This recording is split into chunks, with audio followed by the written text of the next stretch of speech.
Muito bem. Então, agora estamos prontos para receber a nossa querida próxima convidada. Ela acaba de receber um prêmio, foi hoje, recebeu um prêmio da Cirela, de reconhecimento pelo excepcional trabalho que a fábrica de blocos dela faz. Se não é uma das, eu posso estar me traindo aqui, a maior empresa de blocos da América Latina. E ela tem uma história tão incrível que daria um filme, daria um livro. Eu tenho certeza que vocês vão gostar. Para nós foi uma honra fazer a entrevista com ela prévia, ela nos recebeu tão carinhosamente. E nós estamos muito felizes por receber ela aqui. Eu peço que vocês acolham com muito carinho. Loredana Glasser.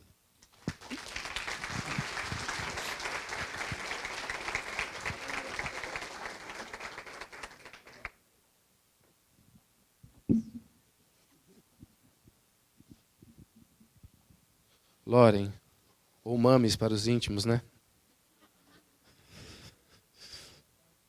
Tem um que vai ficar me devendo não revelar o segredo aqui, mas tá bom. Loren, muito obrigado por você estar aqui. Nós estamos muito felizes. Obrigado ao Júnior pela dica e por ter facilitado, azeitado o contato. Loren já é amiga do meu pai de longa data. E é uma história que já há algum tempo a gente pensava em contar e felizmente agora deu certo, né? Deixa eu ver.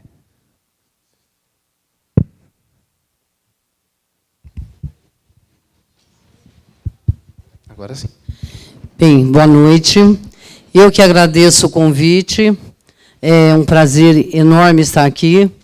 E a gente espera que a nossa história sirva para dar alma para muitas pessoas que acham que estão perdidas, porque a gente nunca está perdido. A gente não pode desistir. É isso. Eu tenho certeza que vai. E a gente precisa começar a história do começo, né? Sim. Então, há alguns anos, você não fazia a menor ideia de que você ia enfrentar os desafios que você enfrenta todos os dias hoje, né? Não. Você era do lar. Do lar. Como que era, Loren? Bom, na verdade, eu tenho 4 filhas, né? E eu sou filha de italianos. Eu tive o mesmo problema que a colega Miriam. Quando entrei na escola, falava pão, macarrão, exatamente como fala italiano, né? Mas é isso. Meu pai não me deixou trabalhar. Eu me casei com 18 anos, conheci meu marido com 13. E meu marido também não me deixava trabalhar. Então, e foi difícil a gente assumir um trabalho nas circunstâncias que eu peguei, né? Na época que você era do lar, você tinha uma vida confortável.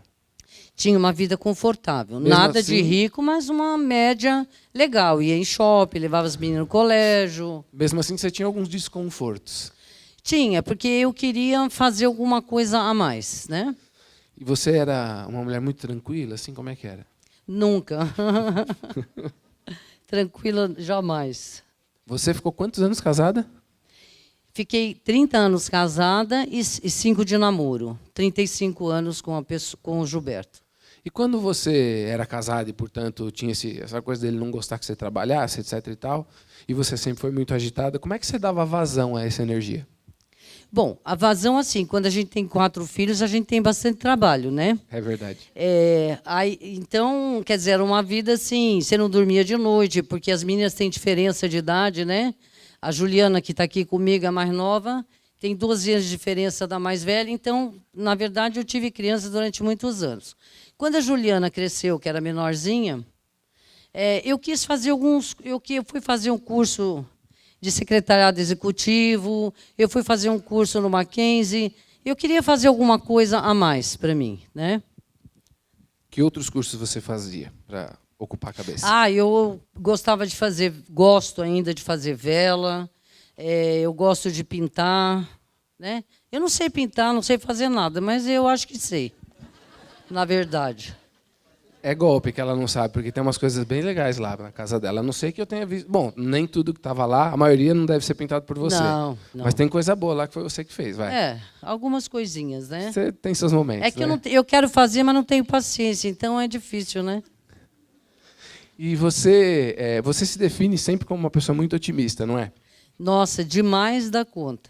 Demais, demais. Isso Eu foi nunca penso ruim, eu sempre penso, assim, alto demais. desde sempre?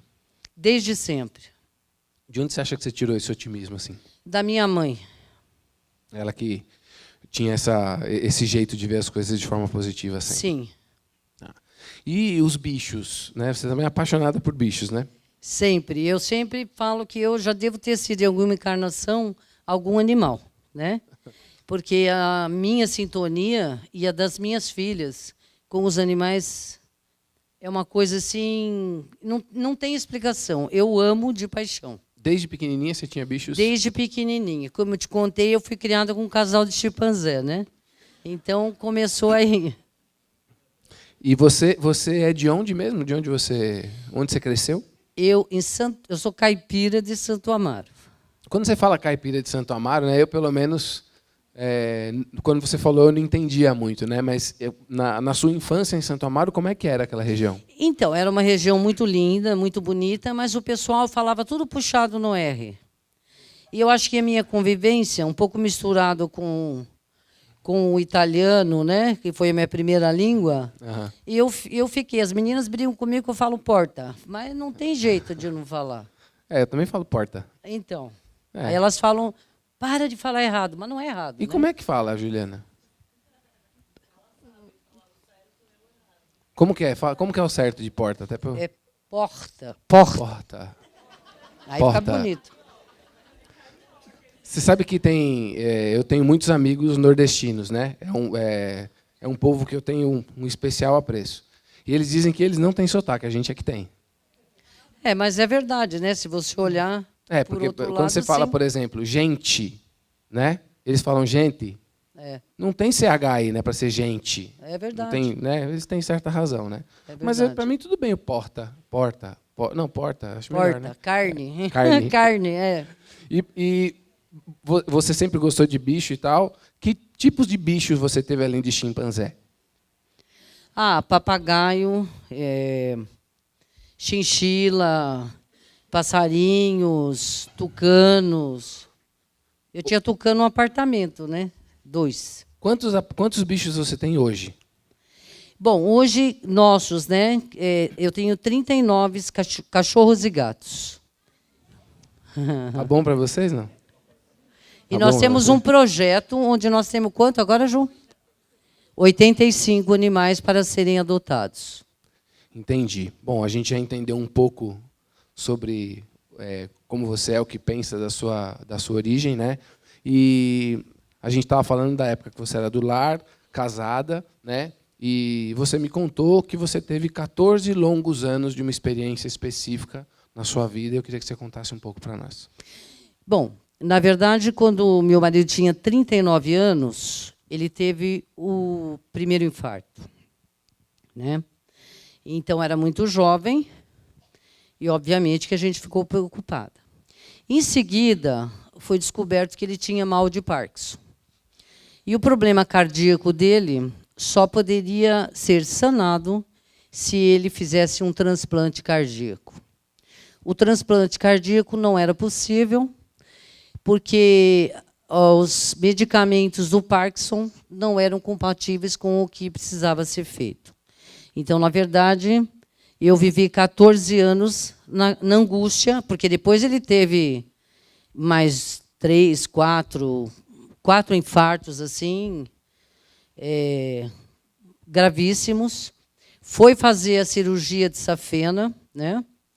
Tiraram a veia, a safena tal, não conseguiram aproveitar, quer dizer, abriram e fecharam. Então foi assim uma angústia muito grande para mim e para minhas filhas, obviamente, né? E a gente sofreu bastante com isso. E sobre a empresa, né, como você era do lar, ele tocava a empresa, o que você participava da empresa? Nada. Eu não participava em nada. Aliás, ele não fazia questão nenhuma que eu fosse a empresa, né? O que eu acho errado, viu, gente? Meninos, homens, que as esposas acompanhem vocês, porque a gente sabe alguma coisinha, mas a gente é muito pego de surpresa, né? Então, ele não queria que eu fosse, eu ia esporadicamente quando tinha uma festinha de final de ano. Eu assim, nem sabia aí, nem sabia tudo o que fabricava. Aí, pra você ter ideia, que eu não sabia nem... Talvez isso também tenha sido uma falha minha, não vou culpá-lo, não, né? Porque eu acho que quando a gente quer, a gente faz, né? Então, era um pouco de conforto para mim também não me interessar, e eu acho que nesse... eu errei muito. Hoje faria diferente, né? Bom, aí você teve uma grande prova na sua vida, né, que foi o momento que ele faltou, né? Como que foi essa... Bom, ele já vinha doente há algum tempo. Como é que foi para você? Você estava mais ou menos preparada? Como que foi? Não, na verdade, assim, a gente nunca está preparada, né? Foi assim, falta o chão, porque ele era tudo para mim, né? Inclusive, resolvia tudo, era tudo ele. Obviamente, eu fazia cheque, não vou falar. E também nunca fui uma pessoa que não sabia da vida. Obviamente que sim. É que a gente fica numa zona de conforto que a gente vai ficando um pouco para trás, né? Assim, faltou o meu chão. Vou falar bem a verdade. Assim, parece que a vida acabou, né? Mas aí, quando eu pensei nas 4 filhas que eu tinha... Inclusive, uma delas estava grávida, que eu te contei, ela é solteira. A número 3 estava grávida. Eu falei, não, gente, eu tenho que ir à luta. Eu tenho que acordar para a vida e fazer o que tem que fazer. Você se achava forte naquela época? Não. Descobriu o que era? E como, viu? Eu achava que eu era assim... Não vou falar boba, né? Porque é uma coisa assim, mas eu achava que era fraca, que eu não iria aguentar muitas coisas, que eu não ia saber como resolver, que eu não tinha capacidade. Vamos falar bem o português. E ao que você se apegou, além da motivação de ter as meninas, né? A Deus. Como foi? Eu sempre fui uma pessoa de muita fé, não é? Sempre rezei muito. Fui acostumada com a minha nona, minha mãe, sempre assim, rezando, sempre conversando com Deus. Eu pedi a Ele, né, que Ele me conduzisse no melhor caminho, porque eu estava perdida. E eu sabia que, com Ele, eu chegaria em algum lugar. Quer dizer, você tinha disposição para fazer o que tivesse que ser feito, só não sabia exatamente o que era para ser feito. Completamente. Eu estava disposta a tudo. Além de tudo, tinha o desafio de você assumir um negócio totalmente masculino, né? Teoricamente. Totalmente masculino. E sobre negócios e empreendimentos, nada disso era um universo familiar para você? Nada. Nada. Na verdade, eu ia muito com ele aos Estados Unidos, porque os nossos maquinários são de lá, né? Então, alguma coisa de máquina, alguma modificação, isso eu sabia, porque eu estava sempre junto. E eu acabava ouvindo, né? Mas, como eu te disse, eu não sabia nem todos os produtos que nós fazíamos na empresa. Você falou da sua filha de número 3 que estava grávida, e ela, além de tudo, ela estava solteira.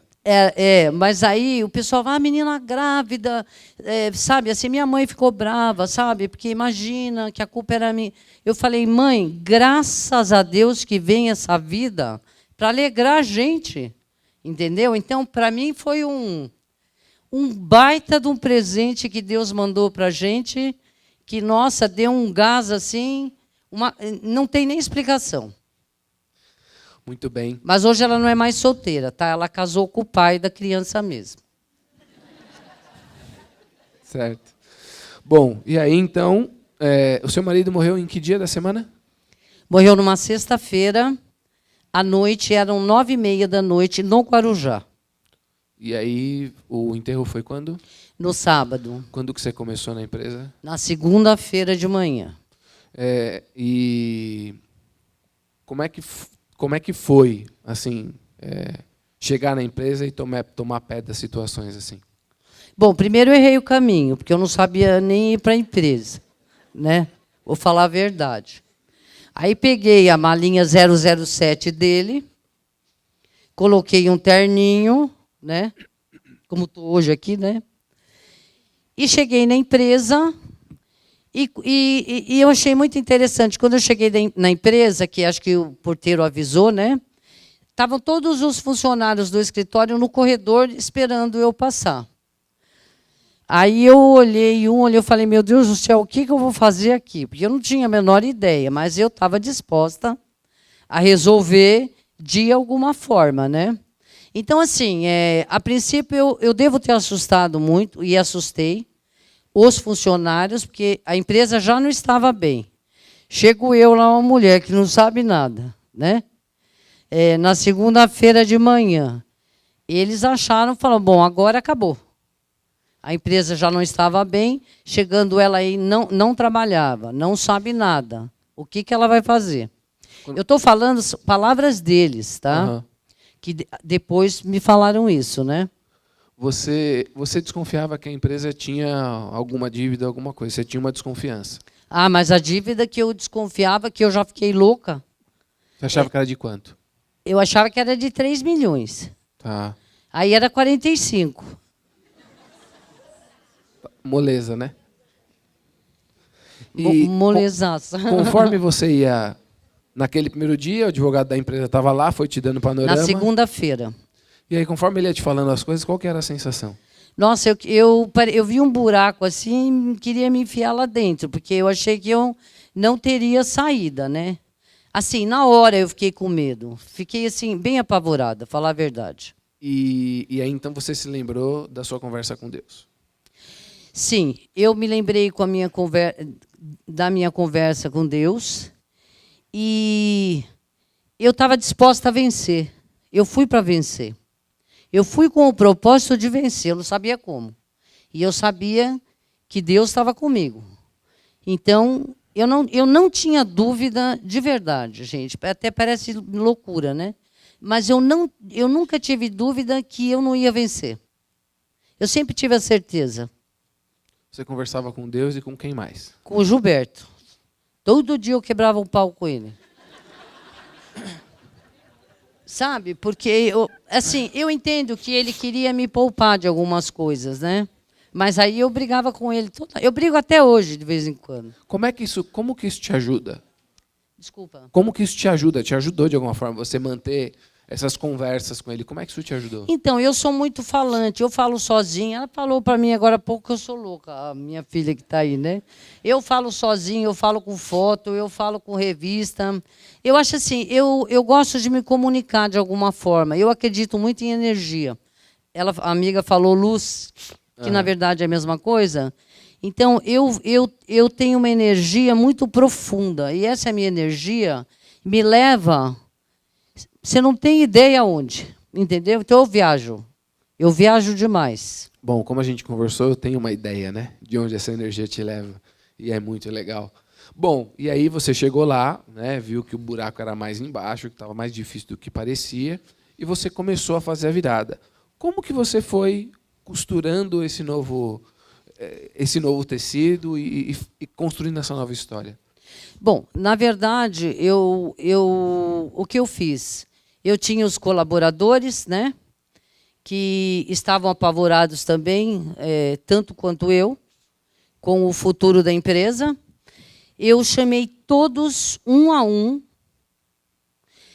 e perguntava para eles como que eles podiam me ajudar, né, para que a gente conseguisse levantar a empresa de alguma forma. Eu falava, olha, eu estou aqui, eu vou aprender, né?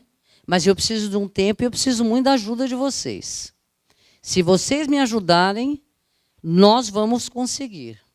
Como foi a reação deles a essa sua abordagem tão franca e tão transparente? Foi maravilhoso.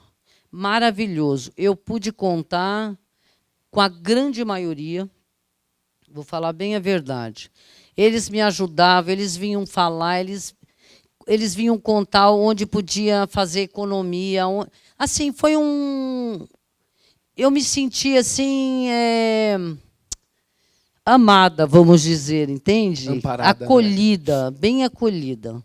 E você, pelo que você me falou, vocês enfrentavam uma situação bastante difícil, clientes descontentes porque não tinham seus pedidos entregues, fornecedores que já não estavam mais entregando matéria-prima porque tinha débitos com eles. Como é que você capitaneou essa situação?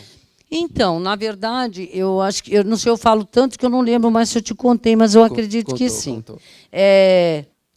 Isso aqui é só para...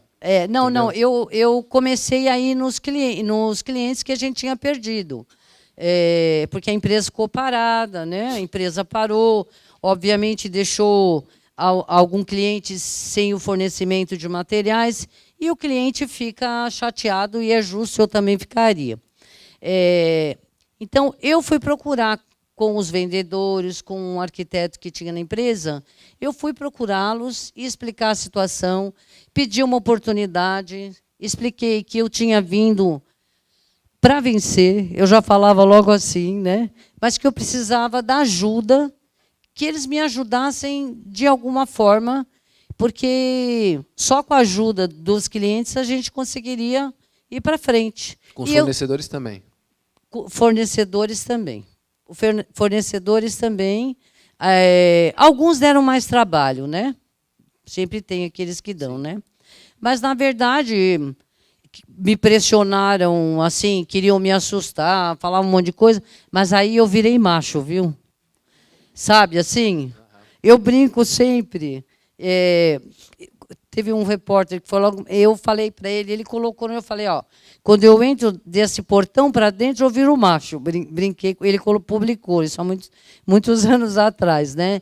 Mas é assim, a princípio eu tinha medo, sabe? Depois eu fiquei com uma coragem muito grande, e as pessoas queriam, a quem a gente devia, queriam deixar a gente lá embaixo, queria falar que ia fechar a empresa, que ia fazer um monte de coisa. Aí eu aprendi. A gente tem que dever muito para ser respeitado. É verdade, gente. O Júnior falou isso hoje para mim, né, Gil? Se você deve pouco, as pessoas te pressionam. Se você deve muito, você fala, põe no pau. E aí? Ou não pode falar palavrão? Pode, não tem problema. O Adilson 40 falou que não pode falar mas palavrão. Só tem adulto aqui, gente. Ela pode falar palavrão? Pode.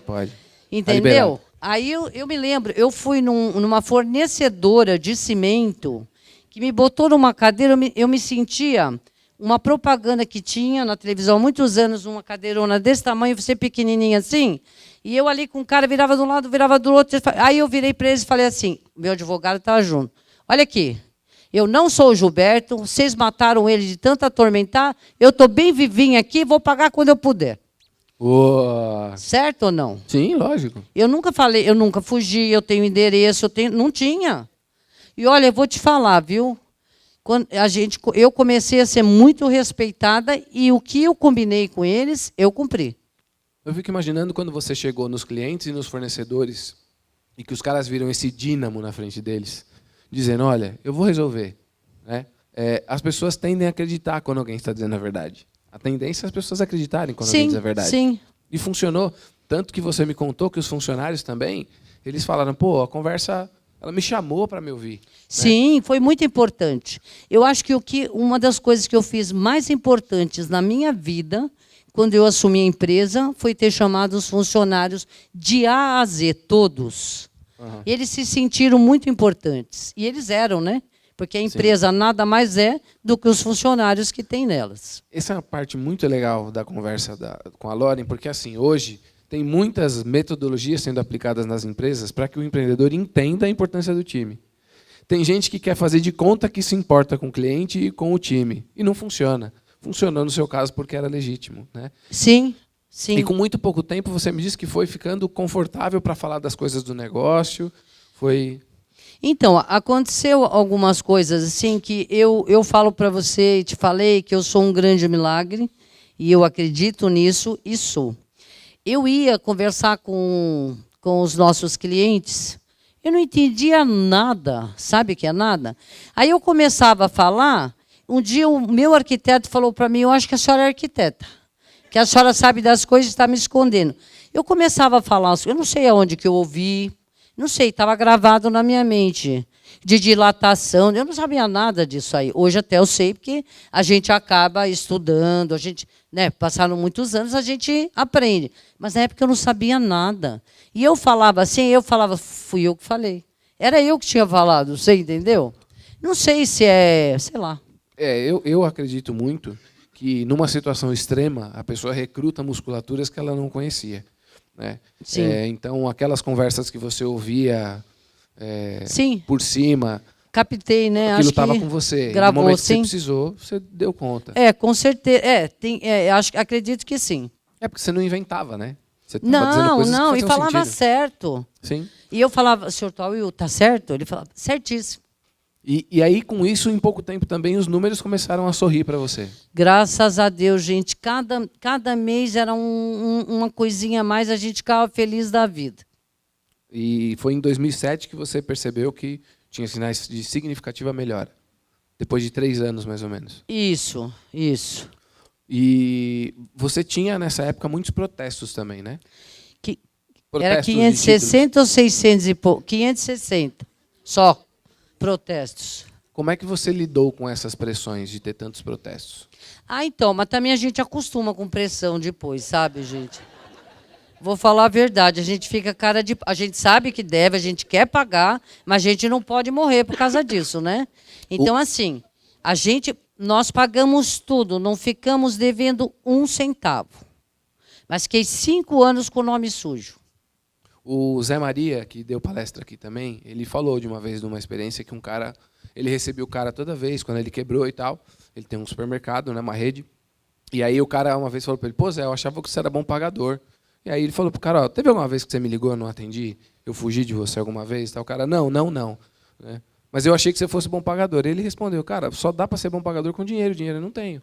Eu nunca fugi de ninguém. Isso que eu acho importante. A gente não pode se esconder, a gente tem que enfrentar. Está devendo? Vamos conversar.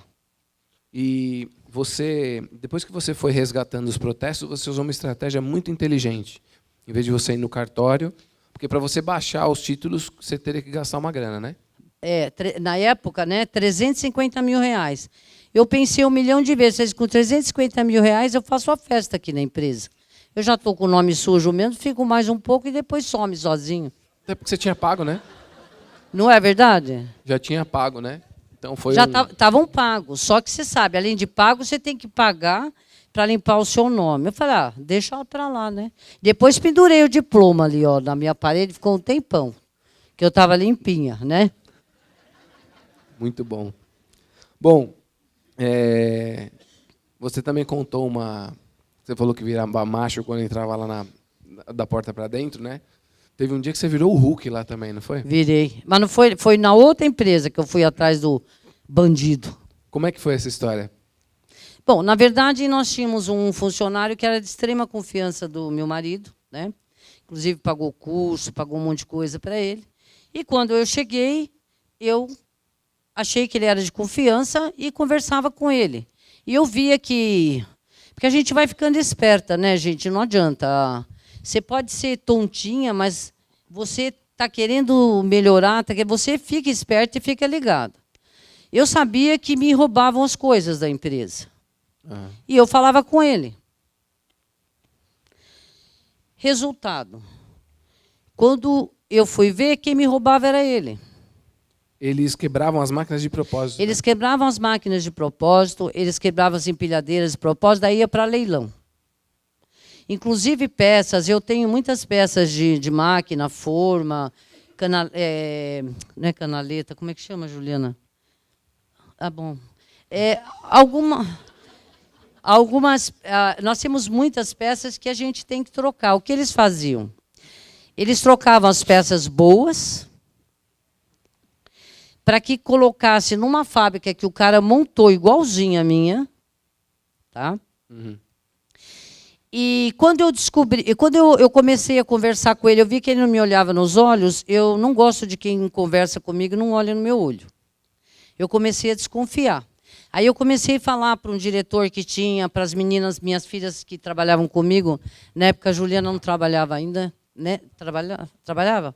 Bom, então trabalhava. Aí elas falavam para mim. Elas falavam para mim assim, você está ficando louca, está com mania de perseguição, todo mundo está roubando.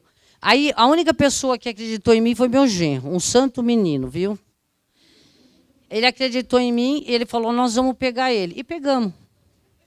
Pegamos roubando. Só que daí contou uma história para nós. Eu falo, eu sou desse jeito, mas eu sou trouxa ainda, entendeu? Ah, para. E eu e o meu genro começamos a chorar junto com ele. Não, gente, não é mole. Mas eu não sabia que ele tinha fábrica, hein? Eu peguei ele roubando umas ferramentas, uns negócios, aí ele chorou, nós choramos. Aí chega a minha filha mais velha, que é nossa mãe, né?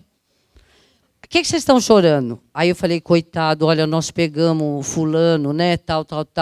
Imagina. Aí ela virou e falou assim, a Ju lembra. É assim, ó, você vai escolher entre eu ou ele. Se ele fica na empresa, eu vou embora. Pô, minha filha, né, a mais velha, ela era a única que já trabalhava com o pai. Falei, não, pelo amor de Deus, Paula, coitado do homem, para de ser tonta, ela falava para mim. Você não vê que é bandido? Bandido? Eu fiquei louca. E era um bandidaço mesmo, gente, porque depois eu achei algumas coisas que ele deixou. Achei um livro que tinha as coisas, ele tinha uma empresa. Aí eu fui num delegado amigo meu e falei, olha, teve um cara que roubou assim, eu vi que ele tem uma empresa de bloco. Fui checar, ele tinha uma empresa de bloco. Ele falou, vou te dar 2 caras para... Você, 2 caras não, 2 investigadores para ir junto com você. Aí ele falou, mas você tem certeza que caiu? Eu falei, eu tenho certeza. Eu falei, porque agora, se ele tem a fábrica de bloco, aí eu comecei. Eu falei, o cara está me roubando e deve ter me roubado muitas coisas, né? Bom, ele me deu dois policiais, né? Que hoje são meus amigos, mas na hora que eu vi os 2 eu assustei, né? Porque são a cara de bravo, né? E ele falou, eu vou acompanhar a senhora. Falou para mim, meu genro. Mas é assim, ó, quando o réu e... Como é que fala? O réu e o acusado, sei lá, se encontram, sai faísca. Isso no caminho de Itapecerica. Eu falei para ele, olha, os senhores não me conhecem. Eu sou da paz. Falei, eu sou da paz, falei para eles. Você também não se conhecia, então, né? Não, eu não me conhecia. Eu não me conhecia. Aí, eu cheguei... Aí, eu cheguei lá do endereço, cheguei lá na porta da empresa. Olha assim, começo a olhar, vejo a minha empilhadeira lá. A empilhadeira que foi para leilão. Olha assim, vejo os meus blocos. Eu conheço meus blocos pelo cheiro, de longe, assim. Vejo meus blocos lá, eu fiquei louca. Olha o cara, ele está em cima de uma pilha de pedrisco, né? E o policial falou para mim, ó, nós vamos descer, a senhora não se atreva a sair do carro, e trancou dentro do carro. Quando eu vi aquilo tudo, eu saí pela janela, fiquei louca. Falava para o meu genro, abre a porta. Não, Lorena, ele falava para mim, não, fica, tem que obedecer a polícia. Eu falei, não vou obedecer ninguém. Falei, abre a porta. Ele não abriu, eu saí pela janela. E fui em direção ao cara que estava assim, porque eu comecei, e o meu genro entrou também. E o que eu fiquei muito brava, por isso que eu agredi ele. Eu mandei, olha, ele fez eu mandar um funcionário de tantos anos embora, porque disse que ele tinha roubado a única furadeira elétrica que tinha na empresa na época, sumiu. Ele falou que foi, eu mandei o cara embora. Chego lá, olho assim, a furadeira está lá, eu fiquei louca. Ele estava num monte assim, eu passei assim, quando ele me viu, ele correu, porque acho que eu fiquei com cara de louca mesmo. O policial disse que eu virei o Hulk, não sei. Olha, quando ele correu, mas eu peguei ele, mas dei um soco na cara dele, assim, que ele caiu na parede, eu peguei ele para enforcar. Juro por Deus, gente, eu já falei para você que eu pedi perdão a Deus, mas fiz isso. Quando a língua dele estava de fora, o guarda me deu, a polícia me deu uma gravata, porque... Sério? Sério? Com o soco ele voou longe. O soco, juro, eu dei um soco, mas tão forte que eu te contei, eu perdi todos os botões da blusa, da força. Porque os caras estavam te... Eu fiz assim, dei uma nele, ele caiu na parede, caiu no chão, peguei no pescoço. A língua estava de fora, mas eu queria matar ele aquele dia, sabe assim? Eu imagino o policial olhando, lembrando de você, falando, mas eu sou da paz. Você não me conhece. Ele falou Mamãe. depois para mim, tá vendo? Porque eu não falei para a senhora, porque eu falei, você cala a boca, não fala nada, que eu já estou nervosa. Aí, bom, eu fui andar lá, eu vi tudo que tinha lá na empresa, era nosso. Tudo roubado, já desde a época que meu marido estava doente, aquelas coisas todas. Mas eu, na verdade, eu fiquei com muita raiva na hora, fiquei louca, mas depois eu coloquei na mão de Deus, sabe? Eu acho que, né, aqui se faz, aqui se paga. Mas os tapas que eu dei nele, eu gostei, assim, na hora, né? Quem não gostaria, né? É. Ela voltou. Bom, a sua trajetória prova que toda pessoa pode o incrível, né? Você encontrou força dentro de você que você não conhecia por ter sido posta à prova, né? Com certeza, com certeza. Eu acho que ninguém, mesmo aqueles que se acham fortes, não tem ideia do que a gente é capaz. Eu perguntei para você quem que te inspirava, e você disse para mim que você tem duas grandes inspirações, né? Sim. Você não tem heróis, né? Eu não tenho heróis. Eu tenho heroínas e são minha mãe e minha avó. Foram duas mulheres guerreiras e fortes que eu conheci na vida, então elas são as minhas heroínas. Você tem outras heroínas na sua vida também, não tem? Eu tenho. Quem são? Minhas filhas. Minhas netas. O que faz você acreditar que elas são heroínas? Das minhas filhas? Sim. Eu acho assim que se elas me deram força em tudo. Eu acho que quando o pai faleceu, que nós ficamos, né, mal pra caramba, primeiro eu tinha certeza que eu não podia fraquejar. Eu não tinha o direito de fraquejar. Elas pensavam a mesma coisa. Eu achava que se eu ficasse fraca, enfraquecia elas. E elas achavam que se elas fraquejassem, me enfraqueceriam. Então, assim, nós nos demos as mãos, certo? E fomos em frente, assim. Nós sempre fomos unidas, falar a verdade. Mas com a morte do pai, eu acho que nós nos unimos demais. Elas sempre me deram muita força. Elas brigam comigo, sabe? Assim, né? De vez em quando elas quebram o pau comigo, que diz que eu tenho cabeça dura. Imagina. Mas, né? Mas elas sempre me apoiam, assim. A minha mais velha fica brava porque diz que eu sou viajadora. Diz que de vez em quando precisa puxar minha perna assim e botar na terra. Mas eu sou tão feliz assim que você não faz ideia. Não, e aí também vocês se complementam, né? Exatamente, exatamente.